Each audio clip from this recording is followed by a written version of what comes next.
ঈশ্বরের থেকে আশীর্বাদ পেতে হলে তার কাছে মাথা নত করতে হয়। ঝড়ের মধ্যে গাছ সুরক্ষিত থাকে কি করে? নত হয়।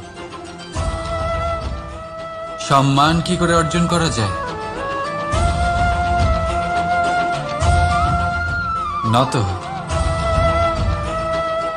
কারোর সামনে নত হওয়া মানে নিজের আত্মসম্মান বিসর্জন দেওয়া নয়, তার অর্থ হল বিনম্র হওয়া। আমরা মানুষ, আর ওই আকাশের উচ্চতায় পৌঁছানোর জন্য আমাদের কোনো পাখির মতো ডানার প্রয়োজন নেই। শুধু যত নত হবেন ততটাই ওপরে উঠবেন।